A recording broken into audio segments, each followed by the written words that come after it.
रात से उनकी तैयारियां शुरू हो चुकी हैं। विधानसभा घेराव को लेके कांग्रेस पार्टी का बड़ा प्रदर्शन है। जी राम जी और मनरेगा को लेकर ये उनका प्रदर्शन कि कांग्रेस पार्टी लोकतंत्र है, कोई भी धरना प्रदर्शन कानून के दायरे में अपना करें, कोई दिक्कत नहीं है।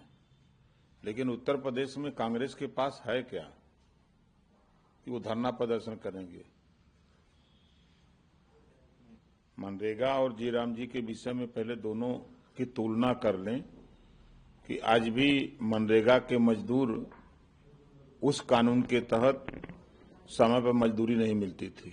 जीराम जी बिल में ये संशोधन है कि उसको एक सप्ताह में अगर पैसा नहीं भुगतान हुआ तो उसको ब्याज दिया जाएगा, उस मजदूर को उसकी जो मजदूरी होगी उसका ब्याज दिया जाएगा। ये इसमें है। मनरेगा में 100 दिन मजदूरी थी, यहां उसको बढ़ा करके 125 दिन की गई है। जो 60 दिन की दोनों सीजन में किसान का टाइम होता है, तो उस समय जो मनरेगा के मजदूर हैं उनको किसानों के यहाँ काम करने के लिए उस समय जीराम जी बिल में प्राविधान है कि उस समय उनको किसान के यहाँ काम करना पड़ेगा। लेकिन आज आंदोलन करेंगे, घेराव करेंगे। आप तो बात करते हैं रोजगार की, वो कह रहे हैं कि रोजगार छीनने के लिए ये योजना का नाम बदल के और योजना में परिवर्तन किया गया। सब झूठ बोलते हैं। अब देखिए, सरकार के काम का अगर विपक्ष समर्थन करेगा तो फिर जनता के बीच में जाकर के वोट कैसे मांगेगा? सबसे बड़ा सवाल ये है कि सरकार के अच्छे कामों का भी विरोध है, चाहे कांग्रेस हो, सपा हो, बसपा हो, विपक्ष के लोग हमेशा करते हैं।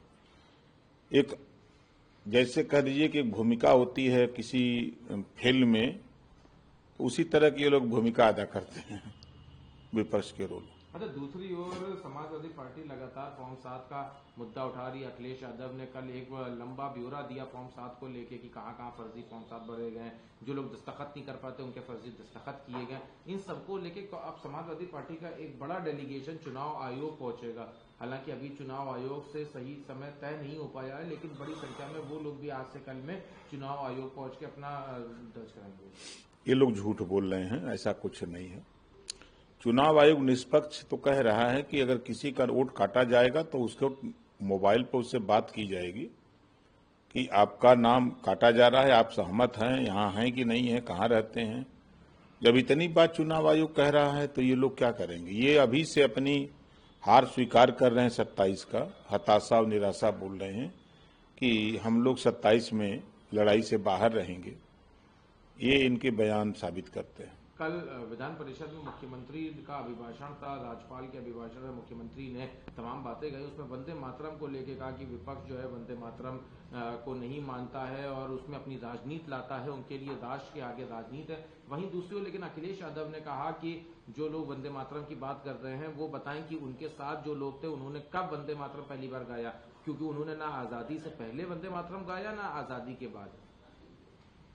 देखिए, देश संविधान से चल रहा है। संविधान के दायरे में जो भी सत्ता में पार्टी आएगी उसको संविधान को मानना पड़ेगा, संविधान के दायरे में रहना पड़ेगा। मुख्यमंत्री ने यह भी कहा कि उत्तर प्रदेश राम राज्य बन रहा है और यहाँ पे हमने मंदिर की स्थापना कराई। ये लोग राम का विरोध करते थे, इनके समय में अत्याचार और महिलाओं के साथ लगातार उत्पीड़न होता था। निश्चित है कि समाजवादी पार्टी की सरकार को लोग गुंडों की सरकार कहते थे और आए दिन सड़कों पर खुलेआम गुंडई होती थी। तो वो बात तो सही कह रहे हैं मुख्यमंत्री जी। एक आखिरी सवाल है, हालांकि यहाँ से अलग हटके है, उस राज्य में आप चुनाव लड़ते हैं इसलिए आपसे सवाल पूछें। बिहार में अभी वहाँ की सरकार की नई गाइडलाइन आई है कि बिहार में अब खुले में नॉनवेज नहीं मिलेगा। जो पहले कच्चे मीट की दुकान होती थी अब वो लाइसेंस होंगी और उनको खुले में उनकी बिक्री पे रोक लगेगी। लाइसेंस तो निश्चित है कि सरकार को भी उसका प्रॉफिट मिलता है लाइसेंस से, तो लाइसेंस होना चाहिए। और अवैध जो खुलेआम कहीं भी काटे जाते हैं तो उसका एक लाइसेंस, एक समय और जगह निर्धारित हो। हाँ, मतलब उन्होंने कहा खुले में कहीं नहीं, जैसे देखा गया बिहार में खुले में इधर उधर मिलता था, तो उस पर निश्चित सरकार का फैसला सही है।